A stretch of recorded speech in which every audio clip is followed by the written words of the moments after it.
අයිබන්දුවේ පුතේ දැන් මම ගිය මීට ඉස්සෙල්ලා කරපු වීඩියෝවෙන් 34 වෙනි වීඩියෝවෙන් මම කිව්වා ඔයාලට මේ ඒ ගණනෙම ඒ ගණිත ගැටලුවෙම තවත් විදියකට අහනවා ඒක මම 35 වෙනි ගණිත ගැටලුවෙන් අරන් එනවා කියලා.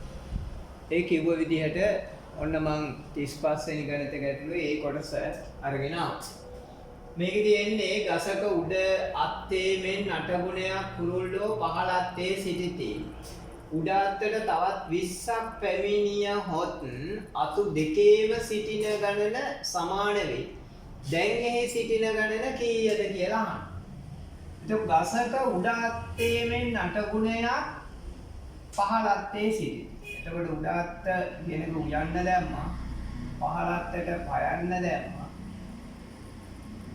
හරි එතකොට මේ උඩ අත්තට තවත් දැන් 8 ගුණයක් ඉන්නවා. ගසක උඩ අත්තේ මෙන් 8 ගුණයක් පහළ අත්තේ ඉන්නවා. 8 ගුණයක් පහළ අත්තේ ඉන්නවා. එහෙනම් මෙතන 1 ගුණයක් කියලා දාගන්නවා. මෙතන 8 ගුණයක් කරන 1යි 2යි 3යි 4යි 5යි 6යි 7යි 8යි. දැන් මේකට මේක කපලා දානවා. ඊට පස්සේ තවත් 21ක් පැමිණිය හොත් ඒ කියන්නේ උඩ අත්තට තවත් 21ක් ආවොත් අතු දෙකේම සිටින ගාන සමානයි. එතකොට දැන් මෙතන කීයක් ඉතුරුද බලන්න 1යි 2යි 3යි 4යි 5යි 6යි 7යි. එහෙනම් 21 7ෙන් බෙදන්න. 21 7ෙන් බෙදන්න. අපි බෙදුම් බලන්න 21 7න්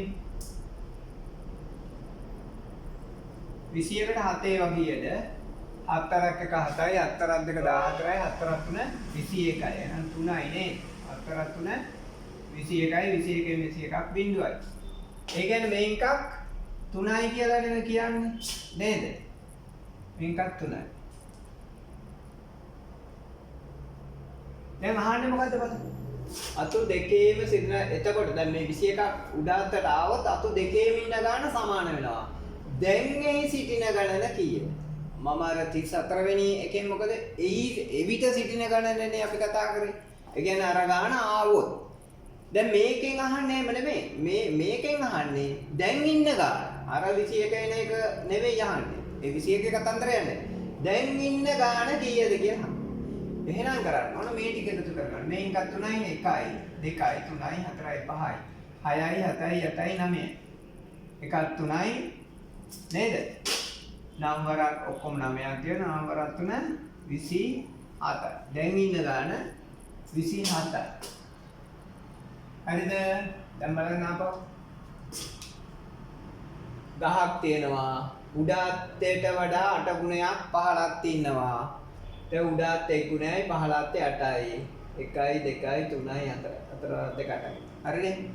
එතකොට මේ පැත්තට 21ක් ආව උඩ අත්තට 21ක් ආවොත් මේ දෙපිරිසම සමාන වෙනවලු. හරිද? දැන් මේ පැත්තට 21ක් ආවොත් සමාන වෙනවනේ. අපි කරන්නේ මේ ඉන්න ගාන ඉස්සෙල්ලා බැලන්ස් කරන්න ඕන. සමාන කරගන්න. මේකට මේක කපලා දාන්න. හරිද? මෙතන 1 ගුණයයි. ඒකට මේ පැත්තෙන් එකක් කපුවා. එතකොට දැන් ඉතුරු වෙනවා 1යි 2යි 3යි 4යි 5යි 6යි 7ක්. ඒ කියන්නේ 21 අපි 7ෙන් බෙදුවා. මෙතෙන්ට එනවයි කියන ගාන තමයි මේ ඉතුරු ගානෙන් බෙදන්නේ. බෙදුවාම මෙතෙන්ට ආව 3යි කියලා. මේ කියන්නේ මේක රවුමක්. අපි අඳගත්තු එක රවුමක් 3යි කියලානේ. එතකොට අහන්න දැන් එහි සිටින ගණන දැන් අර එන කතන්දරේනේ දැන් ඉන්න ගාන කීයද?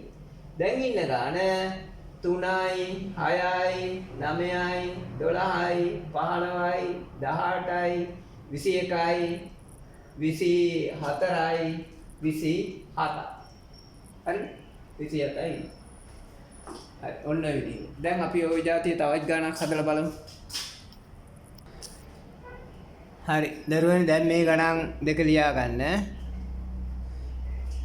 ගොවිපලක ගවයන් මෙන්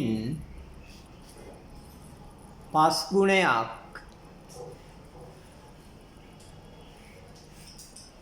ඌරෝ සිටිති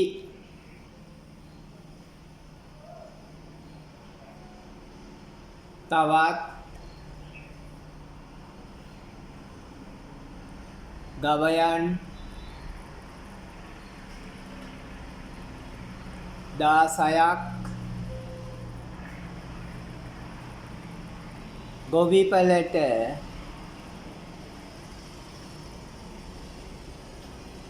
ගෙනාවොත් ගොවිපලට ගෙනාවොත්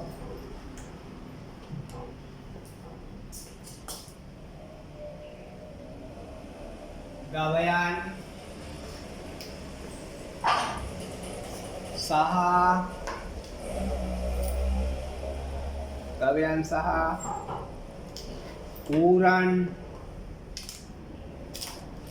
සහ ඌරන් සමාන වේ.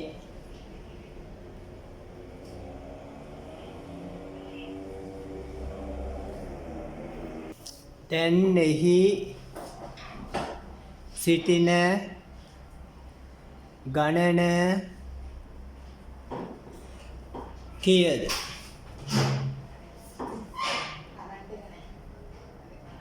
ඊළඟට රූල් 5ක් 6ක් තියන්න. තියලා ඊළඟ ගාන ලියන්න. දුම්රියක පිරිමි මෙන් 6 ගුණයක් ගැහැණු සිටිති. තවත් පිරිමි 6ක් පැමිණියහොත් දෙපිරිසම සමාන වේ. දෙපිරිසම සමාන වේ. දැන් එහි සිටින ගණන